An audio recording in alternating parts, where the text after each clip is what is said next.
Welcome to the TryPod, where we break down the NRL every game, every week from a punting perspective. We've got to break down Origin 2 as well, of course. That's why I'm at an unusual time slot. This is just when I could fit the show in. Talk about the game that was less than 24 hours ago that concluded the Origin series.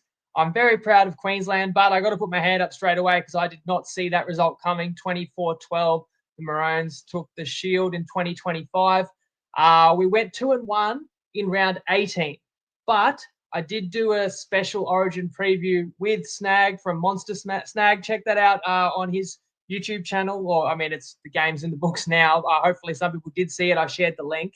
Some people told me as well on game day that they'd missed that pod. I did still put the audio up, but I couldn't wrangle the video file to put on our channel. So I'm sorry if you missed it. You did miss an official best bet, which was Blues -7.5. So that's why I'm saying I put my hands up. So that loss counts in the best bet record as well. And go back to the start of the series, I said Blues 3-0 too, I did predict Queensland could definitely make game 2 close, but I thought the Blues would respond. I didn't think the penalty count would go Queensland's way last night, and that wasn't the issue. The Blues were just played off a corp for several reasons, really. And look, as a Queenslander, I'm so proud. I'm sort of happy to be wrong in one sense, but I am still disappointed in terms of, not having the right read on that game. But I was just shocked, ultimately. I did give out my one try scorer tip was Critter, that 295 to score, as someone's having a go at me for being sponsored by the bookies. Mate, I'd love a sponsorship. I haven't got any sponsorship on board at the moment. If you know someone, let me know. But it's got to be a reputable bookie that I think will work for our audience. So at least I got Critter to score. Snag tipped Toto, and his try seemed inevitable. That was a very significant try at the end for some people regarding the live line, regarding whether you had either team 1-12 or Queensland 13+. Undertaker in our group shared unders. That was probably the best bet of the game. Or really, if you took the points with Queensland, you were laughing. But it's just Queensland does it again. I know a lot of Blues fans were nervous going into yesterday and telling me, we should win, but too many times Queensland's burned us. And I thought the fact that Blues fans were nervous because of the past, I thought these are different teams now. And like there was that stat that Queensland had won 9 of the last 11 deciders, but one of them was last year, and and the Blues actually won that, which means Queensland had won 9 of the previous 10. But a lot of them going back to the dynasty team, But when I look at it, I look at 2020, the COVID year, so many outs for Queensland. The unlosable series, they called it. It was 1-1. The decider was in Brisbane, but the Blues were still big favourites, like 8-point favourites, so similar to last night, and Queensland won that game.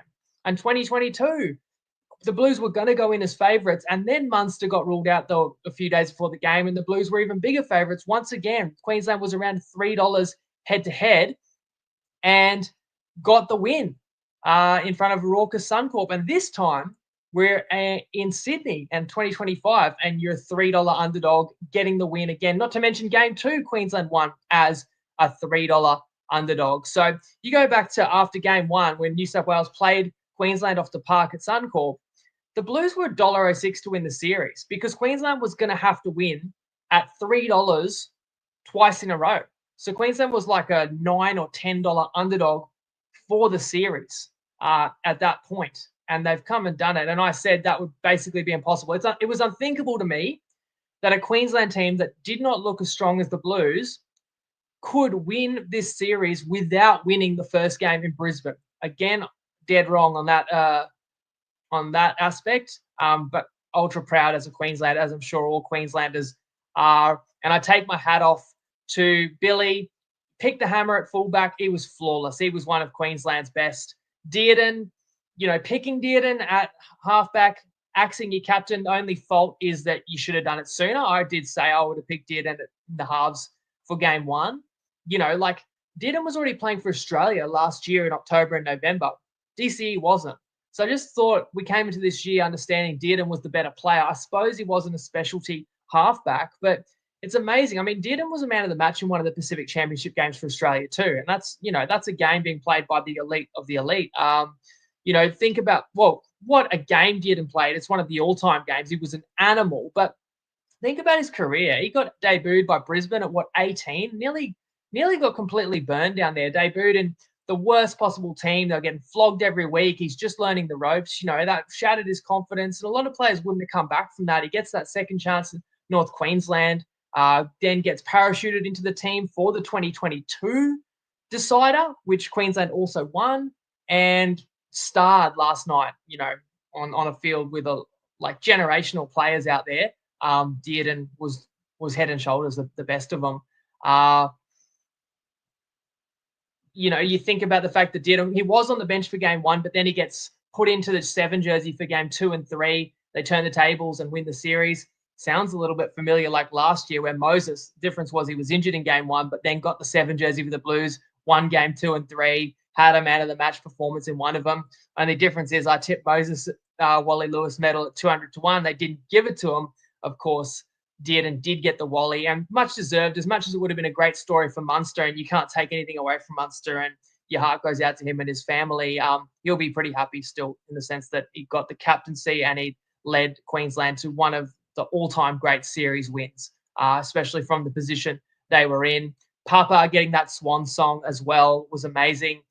Queensland pack stepped it up. Like Cotter was questioned on an edge. I didn't know if he'd hold up there. I didn't know about Capewell, and he's one of Queensland's best. Haas was man of the match in game 1, but he has worn down in the last few weeks. And the Blues forwards, the narrative out of game 1 was the Blues forwards are just too good. But I said before game 2, it's really not true. It was pretty even, and the Queensland forwards got the better of their counterparts last night. Harry Grant, shaky game 1, right? But he was sensational in game 2 and 3. And you got to remember, Grant went into game 1 off the short layoff with a hammy, hadn't had a lot of game time. For Billy to pick Toya, none of us saw that coming before the series. And is it fair to say Toya played Latrell Mitchell to a draw this series? I'm not saying he necessarily won the matchup, and you've got to remember Latrell had a few try assists for sure. But I just feel like we were all really concerned that Latrell was going to dominate that matchup. But Toya had his moments, and Toya, what a breakout series for him. He's going to have a great career. He could wear that jersey for a long time. Then you pick Shibasaki in the decider. I did not like that selection. And first 5 minutes, I reckon, Shibasaki got skinned by Crichton twice, and I was terrified and I was cursing Billy, I'll be honest. But he did everything right the rest of the game, Gemma, to be fair. And New South Wales didn't give much more early ball to Crichton the rest of the way, though he did get a try in the second half. And that's the crazy part. If you recall, in the first 5 to 10 minutes, Queensland was the ones missing the tackles. But next thing you know, Luai, when Queensland was under pressure, Luai puts a kick in the in goal. It's marked. There's a penalty, 2-0 lead. Another penalty, piggyback for Queensland, and it's 8-0. And Shibasaki had the assist after a bad missed tackle by Lomax. And Queensland's up 8-0. And then Queensland offloads the ball when they're about to get bundled into touch. Anybody could pounce on that, but the Hammer's on the spot. He takes Crichton on a short side with not much room, but when you got that speed and that confidence, the form of Hammer puts Dearden away, 14-0. And the Grant try just before halftime typified the night in terms of the effort by Grant, but the fact that 3 or 4 Blues defenders couldn't stop him. I know the post was in the way, and I know a couple of guys just slipped off, but it kind of summed up the night in terms of one team was just stronger than the other. And that was a killer blow, really. I mean, 20-0 at halftime. Yes, Queensland led by exactly 20 in game 2. We know how close that came down. So it wasn't completely over, but it was a mountain to climb for the Blues. I looked at the halftime line. It was 14.5, just like it was in game 2. And once again, I thought the Blues are definitely the right side with the halftime line. Funnily enough, they only cover it on that final play and that grubber in behind that Toto gets to. So it is sort of interesting that all 3 games ended by a team winning by 1-12, even though they all looked like they should have been blowouts. Like New South Wales probably deserved to win game 1, 13+. Queensland looked like they were going to win game 2, 13+ when it was 26-6. And Queensland deserved a 13+ win last night. I do feel bad for you. If you were out at the ground, like 80,000 people at a core, you're getting hyped up for a decider, and you get that performance. It's partially the Blues being disappointing, but also, as Graham says, worst coach ever daily. But the Maroons started, 36 from 36 completions? That's insane. Queensland didn't make an error until there was 11 minutes to go, and the result was virtually sewn up. And it's not as if Queensland was playing ultra-conservative footy either. So it was just phenomenal intensity, focus, And Queensland gave the Blues nothing easy all night. If there was a break by the Blues, I think they had it 5 line breaks, same as Queensland. But the difference was when the Blues made a break or a half break, Queensland was swarming. And half the time it seemed like it was Dearden himself there for a cover tackle. More critique of the Blues. I have to believe that Nathan Cleary is not right. So we were thrown off the scent a little bit because part of my best bet on Blues was thinking, well, Cleary got through the Bulldogs game. They wouldn't have even risked him if the groin was still an issue. And not only did Cleary play that, but played, outstanding and had a match-winning play. But Cleary did nothing last night. Like, that's not what you expect from the best player in the world. And it somewhat was legacy at stake there because Cleary's done everything you could possibly do at club level, and has won Origin series and is unfairly criticised often. But that was the third decider Cleary had played in and third loss. And you look at the Blues team, and I mean, is Luai that great of a player? Someone commented just before about how it shows how important Mitch Moses is. Like Luai looks good when a team has the ascendancy and he can sort of take advantage of openings. But when you're not on the front foot, like Luai just sort of looks like he's running sideways a lot of the time. And I don't really want to upset people, but I did say going into this series, I wouldn't have picked Robson. Everyone seemed to love him because why? Because the Blues were better than Queensland last year and Robson played and they won. Like, similar for Connor Watson. It's an awesome story that he got into the rep arena and held his own, had a hand in the pivotal try in Game 3 last year. But was Connor Watson really the best 14 for the Blues? You've really got to relook at the formula. Of course, they missed Mitchell Moses. Now, when you have Cleary, you shouldn't miss Moses that much. But I'm telling you, Cleary, we all know was hampered in Game 2 and did not make his mark last night as I would have expected. And so when we get to the Penrith game against Para, I'm definitely assuming Cleary's not going to be playing. He's probably too humble to make any excuses last night, but I dare say we'll find out that there's more going on behind the scenes with Nathan Cleary as to why he wasn't more imposing last night and why it was the other number 7 that got all the headlines. I would have picked Palamatangi. I would have picked Olakuatu. I know Olakuatu was injured for Game 3, but those are the players I would have had in my 17 for the series for the Blues. But Laurie didn't want to change much because they were a winning side. You have to say again, it's not the first time either the Blues have missed Cam Murray. We all sort of forget about that because he was injured in preseason. But Cam Murray, when he's been fit, has often been a part of when the Blues have looked their very best. Angus Crichton, I'm sorry, he wasn't as good this year as last year. I mean, he was player of the series last year. It's probably fair to say about Yo as well. I'm going to leave it with a perspective that maybe will make Blues fans feel worse, or maybe it'll make you feel better. I'm going to frame the series a bit differently, and I'm going to say you didn't get blown away in the decider last night, but basically Game 2 was the decider. If you think about it like this, the Blues went into Brisbane, dominated, thoroughly deserved to win at Suncorp. The Maroons did exactly the same at Accor. So they each won in each other's house. And basically, it came down to the one game that was truly close, the one game that was in neutral territory, and the one game that the Blues actually outscored Queensland in terms of tries 5-4, but lost because of goal kicks and because they just couldn't grab that decisive try at the end of the game. And I think it's fair to say, if Cleary was fully fit in Perth, the Blues would have probably been a little bit better. Not to mention, he's the goal kicker. He probably doesn't miss all those kicks. And the Blues win the Shield. That's my point. The Blues win the Shield if they win Game 2. And it was that close. And the Blues have probably got to say to themselves, don't let Queensland get 20 in front. And then you wouldn't have had to rely on all those goal kicks. But, of course, as soon as you start to remind yourself Queensland was up 26-6, you think about the refereeing, which definitely did favour Queensland. And so I'm probably triggering Blues fans by telling you the series didn't come down to last night. The series, in some ways, came down to Game 2 because that was your best opportunity to win the series. You just didn't know it. But having said that, as I started with, in 2020, you were $1.40 in the decider, New South Wales. 2022, you're $1.40 in the decider. 2025, you're $1.40 in the decider, and you're at home.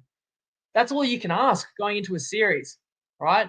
So you've only sort of got yourselves to blame, New South Wales. I know that Maroons completed 100% for 70 minutes, but great defense forces more errors too, So the Blues have no excuse for falling down 20-0 at home in the first half. maybe they had confidence they could come back because of game 2, but game 2 should have taught them, if anything, that not to get themselves in that position. But equally, it was just a heroic effort by Queensland. I'm going to move on straight away now to round 19, just because I actually don't have much time to get this show fully completed, downloaded, uploaded, edited, everything else. So it'll be as quick as I can possibly do it. So let me give you 3 best bets. I did also tip a best bet. I mentioned the losing one for Origin, right? But I did also give a season futures best bet in the pod with Monster Snag. Let me know if you enjoyed that pod, guys. You can look it up on our Snag Sports if you just want to listen to the last couple of minutes to hear my full reasoning.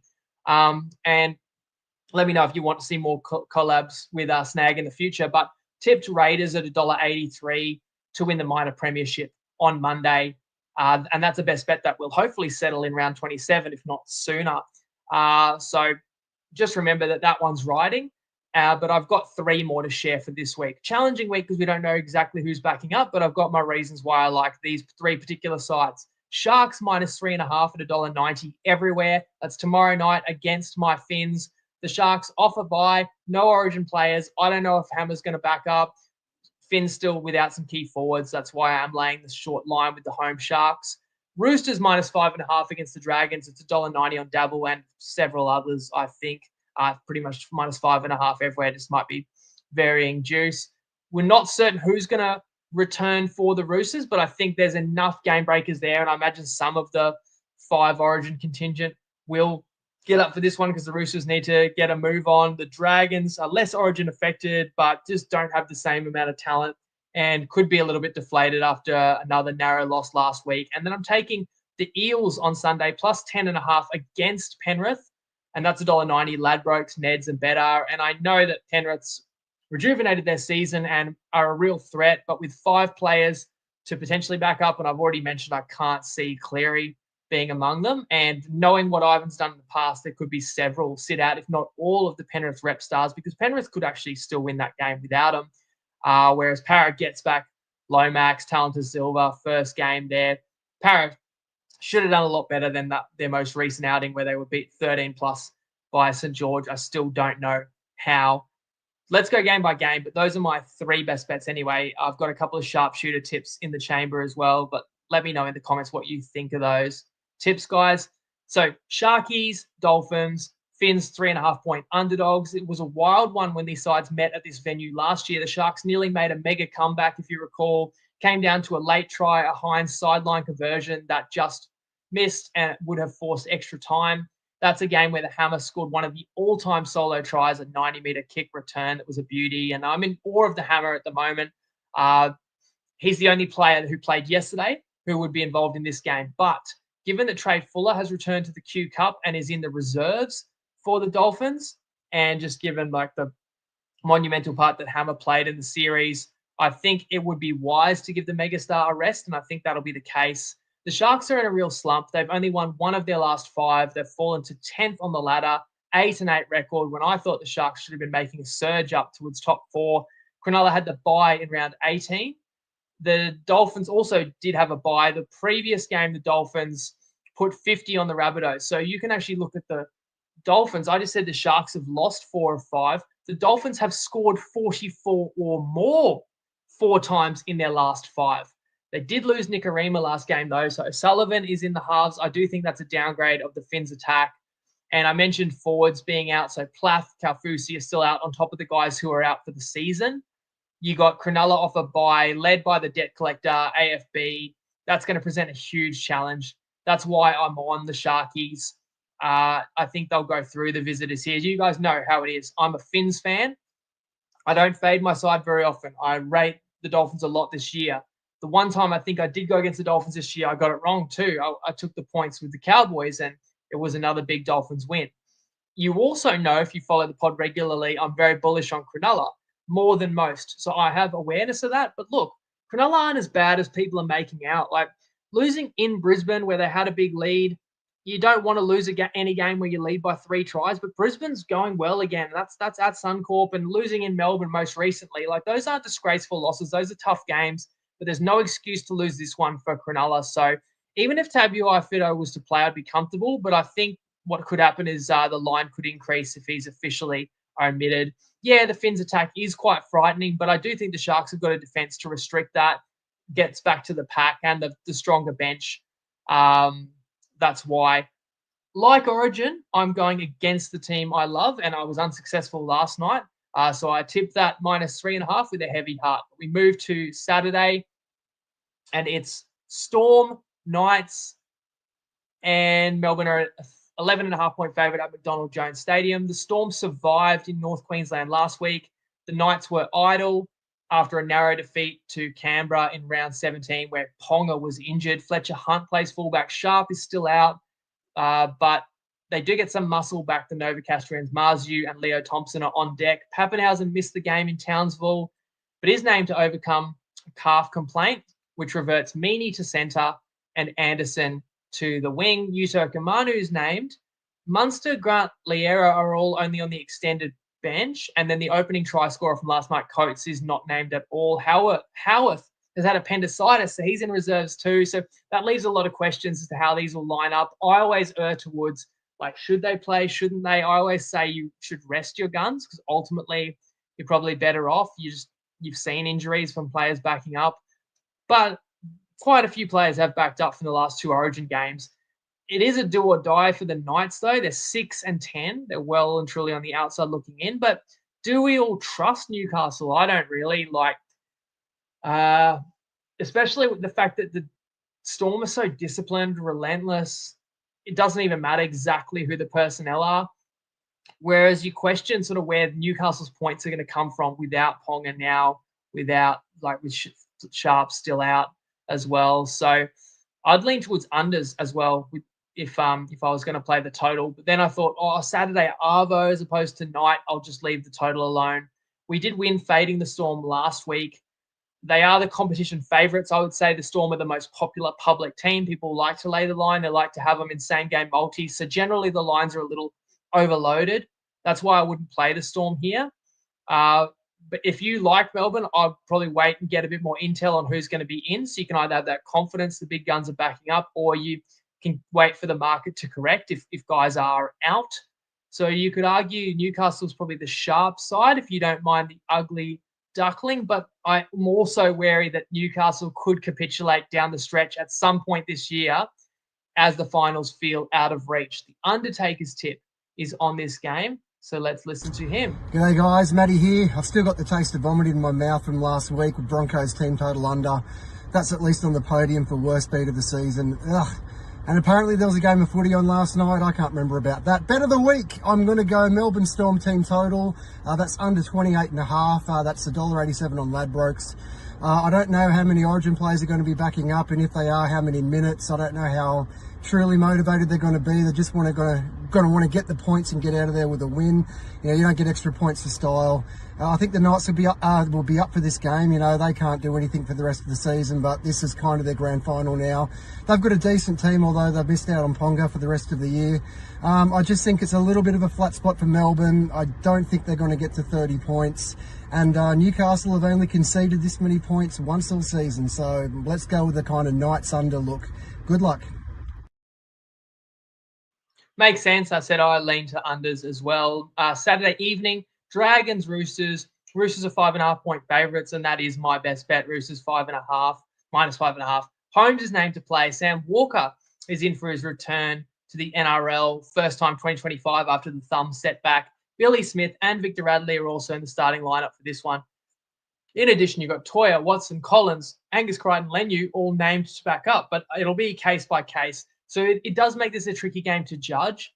The Roosters nearly made a 20-point comeback last week against West, and that was with a host of key players out. St George arguably should have beaten Canberra. Some controversial calls there. It was close.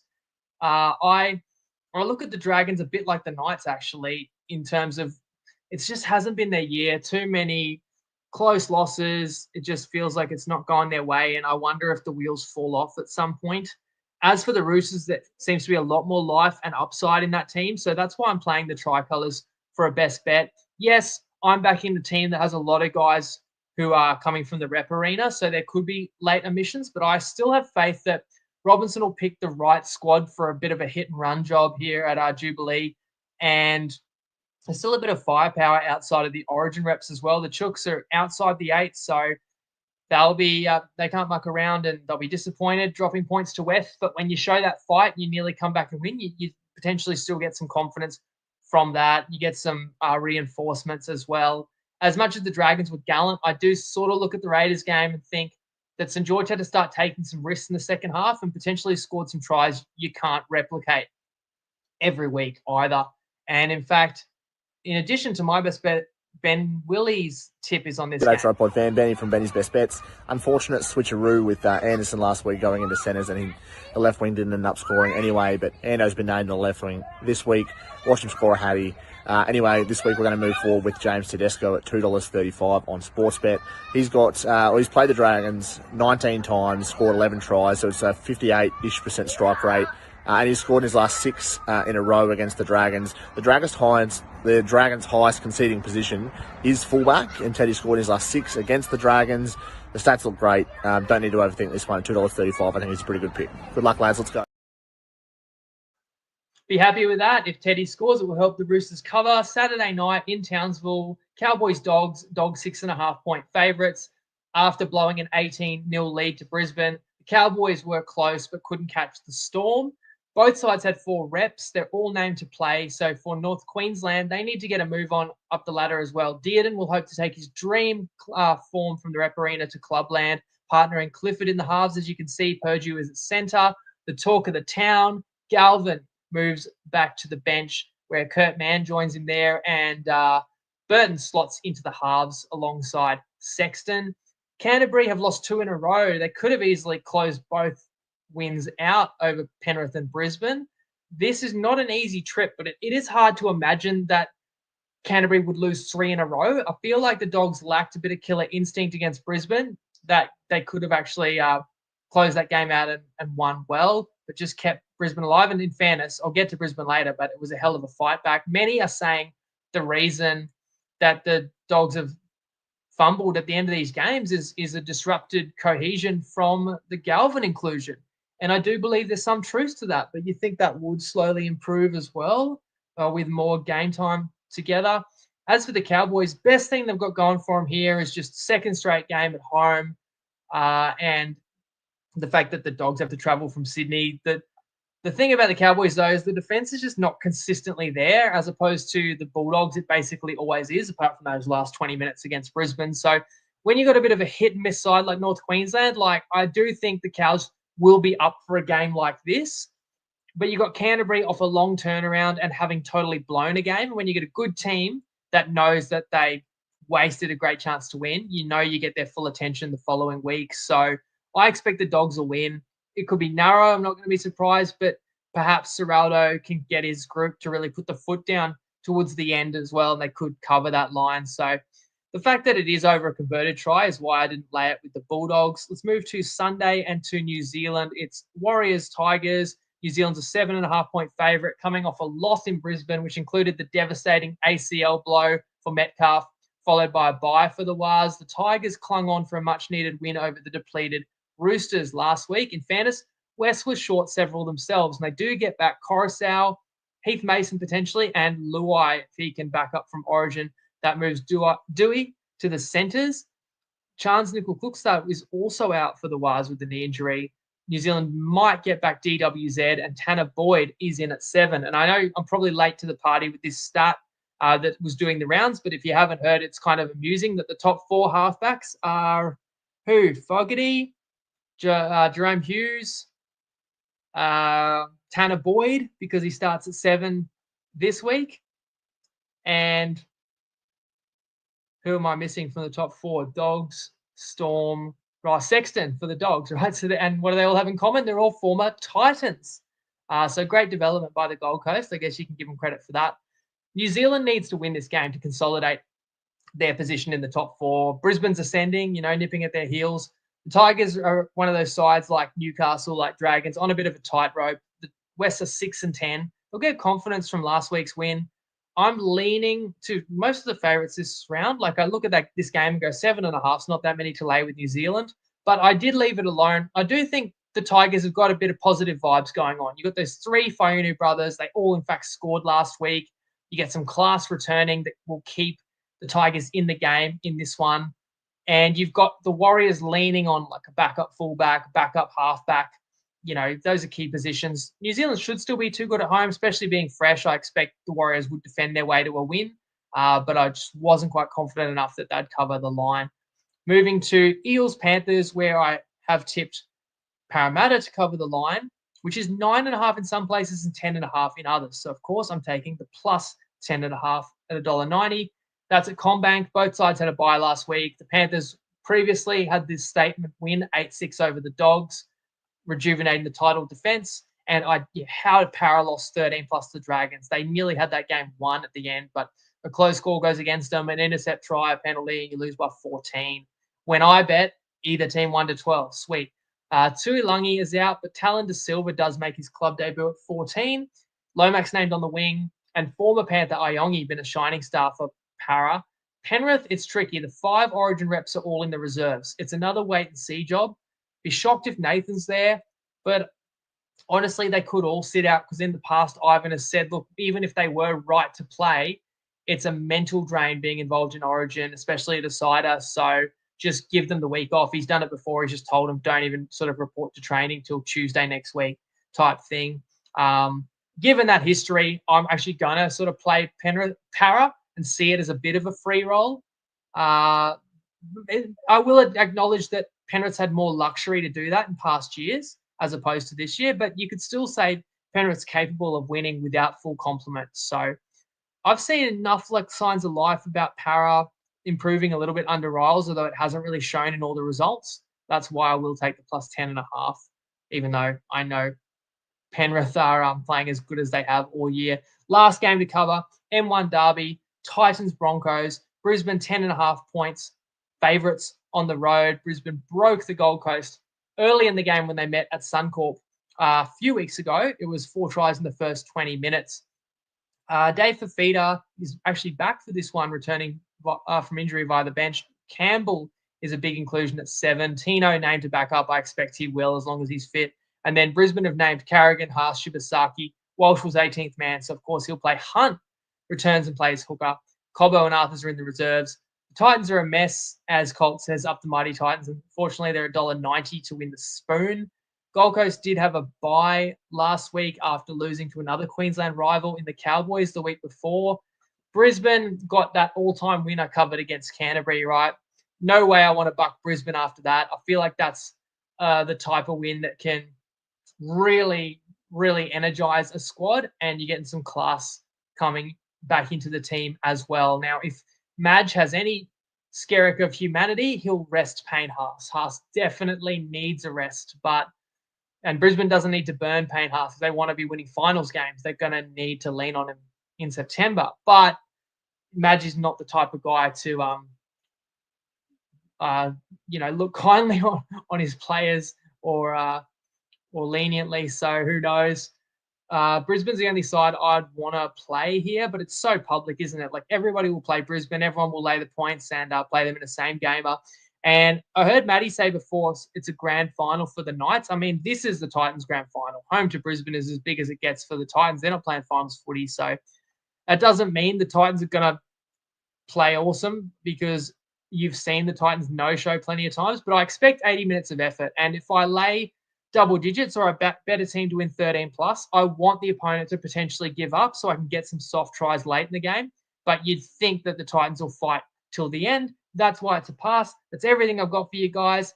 Thanks for tuning in at this unusual hour, and I'll be back Tuesday to preview round 20. Lego.